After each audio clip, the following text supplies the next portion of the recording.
Na kągi, sveiki visi istorijos entuziastai susirinkę paklausyti 7-ąją Šarvai ir apiniai tinklavietės epizodą, kur toliau gilinsimės į šarvuotą techniką, evoliucijų istoriją, na ir kaip šitos mašinos pakeitė karo eigą. Su jumis aš esu Ugnius ir šiandien su kolega Laurynu pristatysime pirmojo pasaulinio karo tanko prototipus, kurie neišvydo dienos šviesos. Ir aišku, be abejo, neapsėsime mūsų klausytojų pamėgtų alaus apžvalgų, World of Tanks naujienom ir kitų smagių ir įdomių dalykų. Tai kągi, mėly klausytojai, vieni projektai buvo per daug ambicingi, kitiems pritrūko galbūt technologinės pažangos, kad įgyvendinti, o dar kiti buvo tiesiog per daug sudėtingi ir nepasiekė mūšio lauko. Taigi, nusprendėme apžvelgti Jungtinių valstijų vieną tokį baisiai įdomų projektą, galbūt nesat girdėję, galbūt esat vis dėlto kažkur matę ir pagalvojot, galbūt čia nėra tikras dalykas, bet tačiau tai yra tikras dalykas ir mes pradėsime šį epizodą nuo Skeleton Tank. Taip, Ugniau, kaip tu įsivaizduoji Skeleton Tank? Atrodo keista, jeigu iš tikrųjų tankas turėtų gaubti vairuotoją, ganerį ir visus kitus, atrodo, tanko įguloje dalyvaujančius žmonės. Atrodo, kad Skeleton tankas, neatlieka šitos kaip ir pareigos, ne?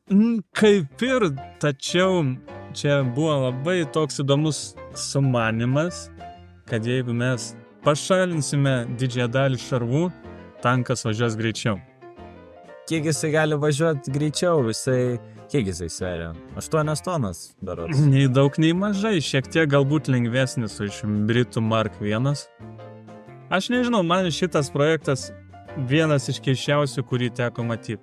Aš tiesą sakant, net neįsivaizduoju, kodėl apskritai tokia idėja kilo ir apskritai buvo bandytas šis dalykas, tačiau tai egzistuoja kažkodėl. Šiaip atrodo išties, pažiūrėjusi nuotrauką, tai lyg visas iš kažkokių tai vandentikio vamzdžių sureiktas. Mano pirma mintis buvo, kai pamačiau šį tanką, nejaugi šitas rėmas sujungtas kaip koks klozeto vamzdynas. Aš nežinau. Čia iš tikrųjų labai keistai atrodantis tankas. Aišku, matosi, kad konceptas paimtas iš Mark 1, ale bandytas padaryti lengvesniu, bet atrodo kažkaip įdomiai. Šiaip dar keistas dalykas apie jį, kiek skaičiau, tai pasirodo, ten, kur vikšrai eina, tai pasirodo, tos dalys šalia vikšrų yra apkaltos medinėm lentom. Ta prasme. Kodėl? Vėlgi, šitą tanką kūrė už kiek? $15,000 tik tai? Tais laikais gan daug atrodė. Gan daug, nors vėlgi kitus tankus, kiek pamenam, rusų tanką buvo žymiai didesnė suma. Oi, žymiai daugiau investavo. Taip, kad... Bet tos, pavyzdžiui, $15,000 pavertus į dabartinius pinigus, tai turėtų gautis kažkur apie $300,000 ir galbūt kažkas panašaus ir eurų tarpe. Tai toks, sakyčiau, irgi projektas gana įdomus. Brangus ir atrodo tiesiog iššvaistytos lėšas, mano nuomonė. Iš ginkluotės tai vėlgi 30 kalibro kulkosvaidžiai 2. Ir vėlgi matome iš dėžutės, kad čia tikrai daugiau 2 netilptų žmonių įgulos. Gerai pagalvojus, atrodo kaip ir tas vienas telpa žmogus. Jo. Nes jeigu gerai įsivaizdavus, tas variklis irgi turėtų būti visai nemažas. Abejoju, ar buvo kažkoks perskirimas nuo variklio, tai aš įsivaizduoju, tai tiesiog kaip koks Aušvico mažas dušas, jeigu atvirai. Labai minimaliai. Čia gal toks buvo mano makabriškas palyginimas, bet gerai pagalvojus, jeigu variklis nėra atskirtas, tai visos dujos išmetamos keliauja tiesiai į įgulą ir kadangi dar tokia maža vietelė jiems skirta, tai manau palyginimas visai taiklus. Tai kągi, ir koksgi šio tanko likimas buvo? Galima pasakyti, kad likimas buvo nekoks. Bent jau iš tų testų darytų, galbūt kiek jie galėjo pagalvoti, manevringumas šiek tiek padidėjo, tačiau konstrukcija, kaip matome, ta vamzdžių konstrukcija turėjo baisiai daug trūkumų, nes dabar ugnį įsivaizduok. Tau reikėtų vairuoti tokį tanką ar ne, išvystyti maksimalų greitį ir tau reikia per duobes važiuoti, per visokius apkasus, kalvelės ir įsivaizduok, kas pasidarytų tokį tanką. Nu, aš manau, kad tam tikri vamzdžiai galėtų lūžti nuo krovos. Būtent, tai čia šiuo atveju taip ir atsitiko testų bandymo metu, tiesiog jisai sulūžo. Tiltų inžinieriai gal kaip nors ir bandė padaryti geriau, bet ir matome, čia buvo apsižiūrėta. Ir su šarvais žiauriai apsižiūrėta, nes, tarkim, tuo laiku jau buvo jau galvojama apie pilnai šarvuotus tankus, šarvai turėjo būti labai stori ar ne, gal iki kokių 50 mm, o būtent šio tanko, tiksliau to voriuko dėžutės, galėjo pramušti net mažiausio kalibro ginklai, tai tas saugumo aspektas irgi buvo baisiai pražiūrėtas. Na kągi, mes apžvelgiam štai tokį tanką, kuris šarvai, kaip sakoma, buvo atsisakyti, o štai dabar prieisime prie Jungtinių karalysčių tanko, kuris buvo pavadintas Flying Elephant. Ir štai jis tikrai atrodo kaip dramblys. Jo, jisai atrodo, kad labai padarytas, taip stengtasi aptakumo laikytis, stengtasi šarvus storesnius uždėti. Tai buvo toks tankas, kuriuo nieks negalėtų pramušti. Deja, vienas iš minusų tanko, kad jis buvo ypatingai sunkus. Tai buvo sunkusis tankas. Su tokiom proporcijom aš drįsčiau teikti, kad čia įveitų drąsiai į super sunkiųjų klasę. Jo, ir norėtų padaryti, kad visiškai nieks nepramuštų, tai kalbam ir ne tik apie artileriją, kurią turėjo kiti tankai, tačiau ir apie tokią, artilerija, kuri iš toli galėdavo nušauti bet kokį tanką. Visiškai, kur kalibras buvo nežmoniškas. Dizainas, šarvai, visa kita. Ar nemanai, Laurynai, kad turbūt geriau daryti lengvą tanką ir greitesnį negu didelį, sunkų? Aš manyčiau, kad čia irgi toks labai didelis resursų švaistymas. Gerai pagalvojus, jeigu įsivaizduokime to meto variklius, ar ne? Ir užmetam staigiai beveik 100 tonų sveriančią dėžę ant to mažo varikliuko. Aš manau, kad čia tiesiog siaubinga idėja, žiauriai siaubinga idėja. Tai staigiais tie varikliai, kad tokį tiesiog metalo gabalą pavežti, matom iš jau praeitų darytų tankų, kurie irgi vos išvyzdo 8 km, 12 km per valandą greitį. Štai čia klausimas, ar šitai jisai pavažiuoti iš vietos. Šiaip įdomus dalykas, aš manau, kad galėčiau jį net eidamas aplenkti, jeigu atvirai. Buvo planuojama į šitą tanką dėti 150 arklio galio variklį, bet kas čia apgailėtina. Gerai pagalvojus, aš manau, čia neužtektų ir kokių 500 arklio galių pavilkti tokį svorį. Baisu. Aišku, šarvai irgi turėjo apie 50 mm būti, kai bendrai tam tik mūsų tankas jau prieš taip želtose būdavo nuo 6-12, kai kur 20 mm. Net galima sakyti 4 kart storesnis šarvų storis turėjo būti. Bet tai Britai žiauriai pagalvoja šiuo atveju apie saugumą, bet apie mobilumą kažkaip pamiršo. Čia yra, gal sakyčiau, technologijų pažangų dalykas tais laikais, kada tu negalėjai turėti abiejų, tu turėjai rinktis tarp greičio ir tarp saugumo, kiek mes žiūrim pagal tankus. Ir ras tokius saldainiukus tankus, kurie ten pasižymėtų, tai matom Renault FT. Apie kurį dar šiandien kalbėsim šiek tiek. Truputį užsiminsime, čia toks siurprizas bus iš jo praėjusio renginuko. Taip. Ir šito tanko visiškai net ir nespėjo užbaigti, atsisakė. Britų armija tiesiog pripažino, kad, kaip ir minėjom, lengvesni, mobilesni tankai siūlo geresnę pusiausvyrą. Nes pasižiūrėti į šio tanko svorį galima pasakyti. Ir iš to greičio viso, kad jisai greitai užstriks, kaip jį ištraukti, gerai. Gal artilerija ir nepramuš, bet apšaudimas bus nežmoniškas. Vikšrus irgi bus lengva numušti, nes turėkime omeny, kad visus šitos dalykus gamindavo traktorių gamyklos, Taip. ar ne? O traktorių vikšrai, jie nepritaikyti tokiems dalykams. Taip. Ta tanką prisėmė ta pati įmonė, kuri gamino Mark 1. Tai pirmas pasaulinis karas tik pradėti gaminti tankai, abejoju, ar būtų labai naudinga, jeigu būtų pagaminę. Dabar aš tau, Ugniau, turiu klausimą. Aš dabar žiūriu kaip tik į tą brėžinį ir aš galvoju, ar prieky yra tiesiog milžiniškas sponsonas, kaip pavyzdžiui tą Mark 1 įsivaizduojame ir kad šonuose turėjo tuos sponsonus. Ar čia tiesiog struktūros dalis nesisukiojanti ir tankas visas turi pasisukti, kad galėtų šaudyti?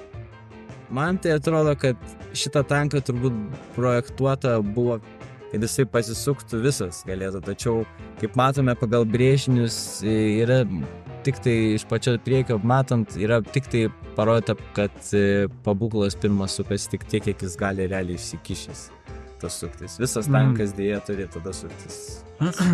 Nes priekis tai labai primena sponsoną tiesiog. Ir aš taip galvoju, galbūt jisai gali suktis, bet gerai. Bet atrodo kaip didelis sportas, jo. Atrodo šiaip nežmoniškai. Jo. Kelias. Tai jo, tai taip pat dar vietoj apie ginkluotę, tai tankas turėjo būti apginkluotas 57 mm jūrinių pabūklų arba 6 svarų pabūklais 2, tai čia ta moteriškoji versija. Ir aišku, sumontuotais sponsonuose, panašiai kaip ir tankas Mark 1. Ir aišku, būtų suteikę didelę ugnies galią prieš pėstininkus ir įtvirtintas pozicijas. Aišku, taip pat ir kulkosvaidžiai levėsidinti prieš pėstinį gynybai, kaip Mark 1 irgi. O šiaip pats tankas, tai jo, tiesiog nepavyko.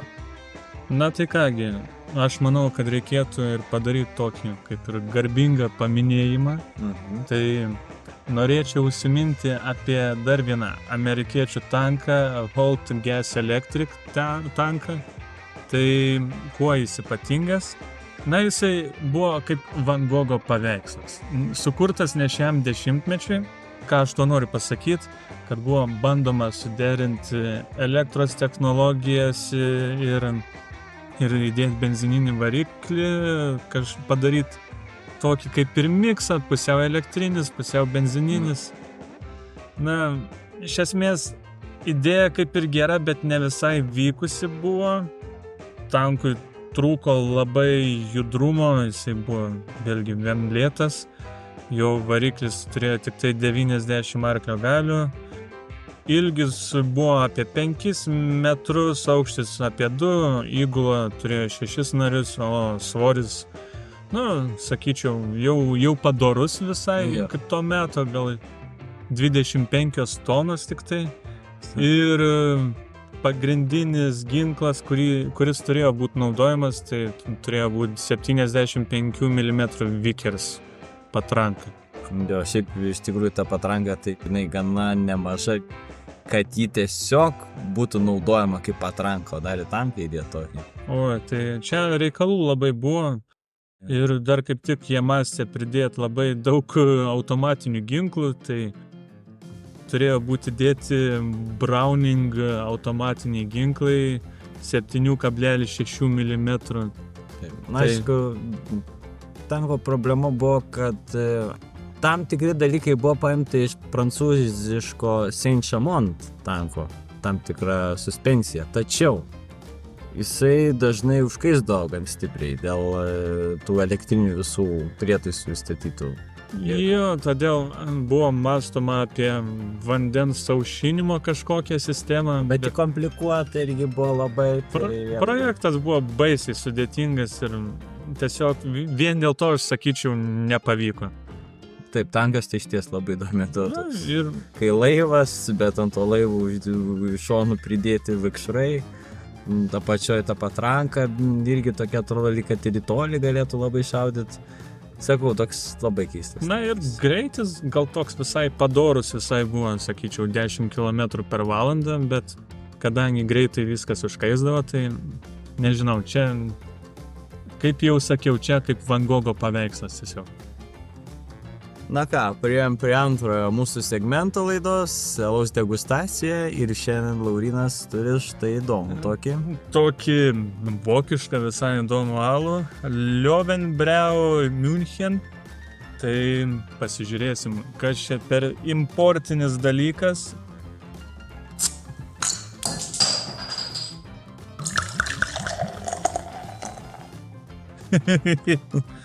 Taip, na gerai. Spalva šviesi tokia. Toks lageris. Visai nieko. Na kągi, kvapas visai neblogas. Šiek tiek galbūt primena kokį gal ir Heinekeną. Nu, buvas tiesiog. Primena. Jo, toks paprastas gana. Tradicinis krepšinio mėgėjo alus galės. Jo.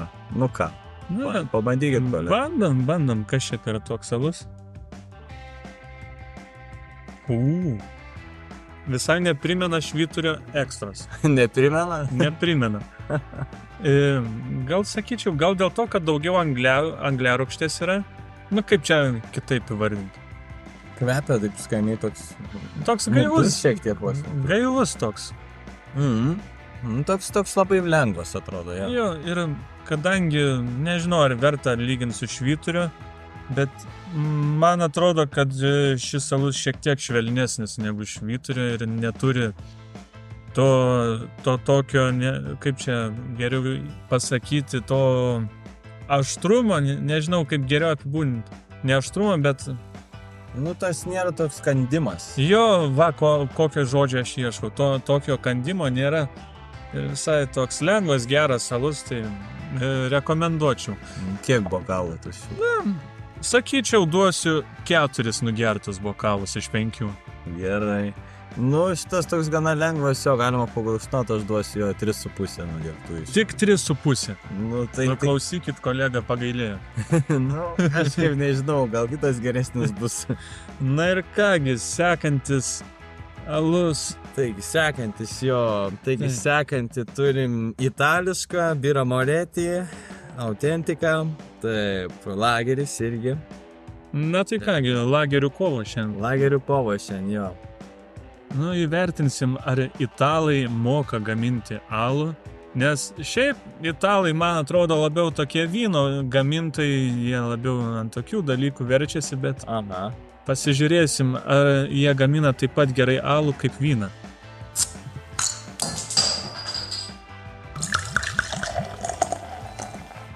Spalva tai identiška beveik su praeitų, gal vos tamsesnė, vos. Na ir kaipgi, skonis kolega. Šitas saldesnis ten, man atrodo, turi tokio sodresnio skonio lyginant su tuo vokišku. Skonis šiek tiek sodresnis. Jo, yra tokio vos saldumo jaučias.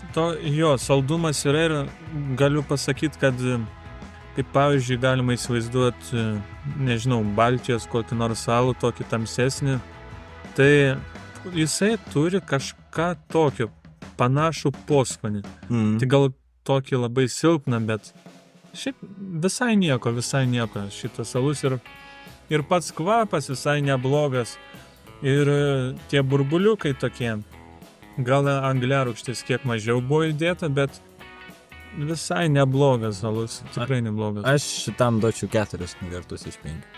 Na, šį kartą galbūt būsiu dosnesnis ir duosiu 4,5 nugerto bokalą. Nu jo, šiaip visai įdomu, šiandien lagerių kovas čia. Ir tavo nuomonė, kuris lageris laimėjo? Nu, man tai Birra Moretti. Na, aš kaip vokiečių gerbėjas, tai pasakysiu, kad man vis dėlto tas pirmas mūsų alus Löwenbräu München laimėjo šitą ko, nesvarbu, kad šiek tiek mažiau daviau balų. Tikrai pasisekė šiandien alus, tikrai. Na ir kągi, apžvelkime tas naujienas didžiasias, tai buvo Geimonas Vilniui. Būtent įvyko ne per seniausiai Geimonas ir teko pabuvoti ten, kadangi ten buvo World of Tanks, aišku, tai kaip čia neužeisi. Ten buvo pamatytas labai įdomus dalykas ir turiu paminėti iš Lietuvos istorijos ir tai buvo mūsų pirmas tankas Renault FT17 karžygys. Taip, buvo lietuvių pirmas turėtas tankas, sakykime, nes lietuvių vėlgi kaip gaila tankų pirmo kažkokio tai nėra pagaminę. Ir dar ką norėčiau paminėti, čia yra 100-metis, kai Lietuva turi savo tanką. Ir va, taip, tai Renault FT labai veržėsi, laukia, žodžiu, mes jau aptarėm jį. Tikrai irgi geras epizodas buvo. Būtinai pasižiūrėkite apie Renault FT, tikrai, jeigu norit sužinoti daugiau, ką mes matėme Geimone, tai čia vertas dėmesio epizodas. O štai kas gero iš World of Tanks? Taigi va, iš World of Tanks yra keli dalykai, bent jau šiuo metu vyksta. Tai Mirny 13 eventas, tai iš esmės kaip Helovyno proga sukurtas toks arkadinis žaidimukas. Tai reikia įveikti 15 fazių ir tu gali gauti vieną tokį įdomesnį britų sunkųjį tanką Nergal arba, na čia aišku, manau, tiesiog skino gal labiau pavadinimas, bet šiaip jo tikrasis pavadinimas yra Crusher. Tai kuom jisai geras, na gal sakyčiau, kad jo išsikišę vikšrai turi tokią tam tikrą apsaugą truputį didesnę apatinės plokštės. Tai galima tiesiog kampu išlysti iš už pastato ir tiesiog bandyti šaudyti oponentus. Šiaip toks visai neblogas tankas, toks solidus visai. Tai va, šiaip, o toliau, tai kas dar buvo? Na ką, buvo toks irgi visai įdomus dalykas, ką nusprendė padaryti, tai Tech 3 Swap. Tai iš esmės, ką tai reiškia, tai jeigu turite visą šaką išreseršinę kokią nors, jūs galite tiesiog ją apkeisti su ta, kurios norite. Jo. Da prasme, jeigu jau ta šaka nebepatinka, atsibodo arba šiaip tiesiog dėl kažkokių priežasčių nebenorit jos turėti, tai galite tiesiog apsikeisti, bet jau gaila šitas dalykas įvyko.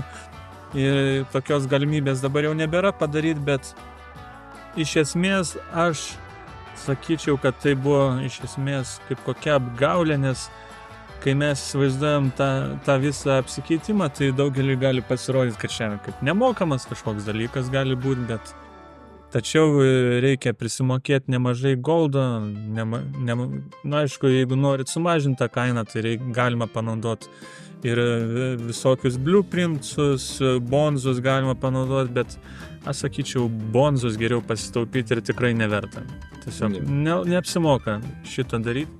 Na ką, Renault FT, dar šiaip sugrįšim prie Renault FT, prie mūsų paskutinio finalinio server apinių epizodo. Paskutinio epizodo, kuris bus apie Lietuvos karinę techniką. Tai bus mūsų pirmo sezono uždarimas ir žiūrėsim, kaip bus toliau. Ir turiu paminėti, turėsime svečią. Pirmą kartą mūsų studijoje bus svečias. Taip. Ir diskutuosime būtent apie tai. Epizodas jau galo, labai malonu, kad klausėtės. Ačiū, kad renkatės podcast'o server apiniai, mūsų mėly klausytojai ir girdėtojai. Mes jau susimatysim sekantį kartą mūsų finaliniam epizode, jau šio sezono paskutinėme, apie tarpukario Lietuvos kariuomenę ir jos techniką. Taigi su jumis buvo Ugnius ir Laurynas. Gero vakaro, gerbimieji.